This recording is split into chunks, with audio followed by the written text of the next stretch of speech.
जय हिंद दोस्तों। चलिए दोस्तों बात करते हैं इस एक और क्वेश्चन के बारे में। इस क्वेश्चन में एग्जामिनर ने क्या कहा है, the difference between the compound interest and simple interest on rupees X at 11% per annum for 2 year is rupees 60.50 पैसा।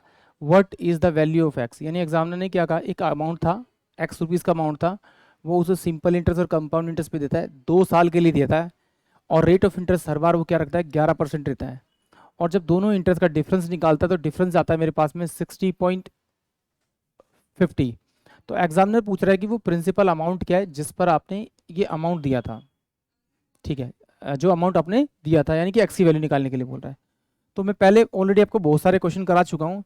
अगर आप ध्यान से देखेंगे तो 6 5 बाय में अगर आप 10 लिखेंगे, इनटू में जो रेट ऑफ इंटरेस्ट दे रखा है वो आपका 11 इंटू में 11, और अपोन में ये जाएगा आपका 10,000 इजकल टू में ये प्रिंसिपल अमाउंट के बराबर आएगा। मैं ऑलरेडी बहुत सारी वीडियो में बता चुका हूँ कि अगर आप इसको डायरेक्ट निकालना चाहते हैं तो आपको ये बात ध्यान रखना पड़ेगा, जो डिफरेंस दे रखा है वो इनटू में 10,000 अपोन में जो परसेंटेज दे रखी है रेट ऑफ इंटरेस्ट उसको 2 बार मल्टीप्लाई करके लिख दीजिए, आपको आपका प्रिंसिपल अमाउंट मिल जाएगा।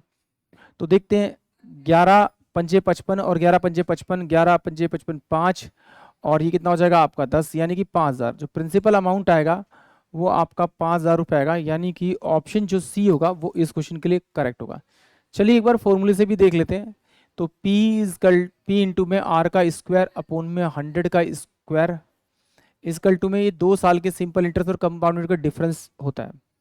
तो इसी को हमने यूज़ किया, प्रिंसिपल P की जगह मैंने x माना था, R इजकल टू कितना दे रखा था उसने 11, तो 11 का स्क्वायर किया अपोन में 100 का स्क्वायर किया, तो बराबर डिफरेंस होना चाहिए 605 बाय में कितना होना चाहिए आपका 10 होना चाहिए। तो जब इसको खोलेंगे तो प्रिंसिपल इजकल टू कितना हो जाएगा आपका 605 बाय में 10 इनटू में ये कितना हो जाएगा आपका 10,000 अपोन में 121।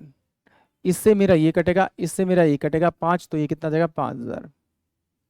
यानी कि ऑप्शन जो सी होगा वो इस क्वेश्चन के लिए करेक्ट होगा। आई होप आप सभी को क्वेश्चन समझ में आया होगा। जय हिंद, जय भारत।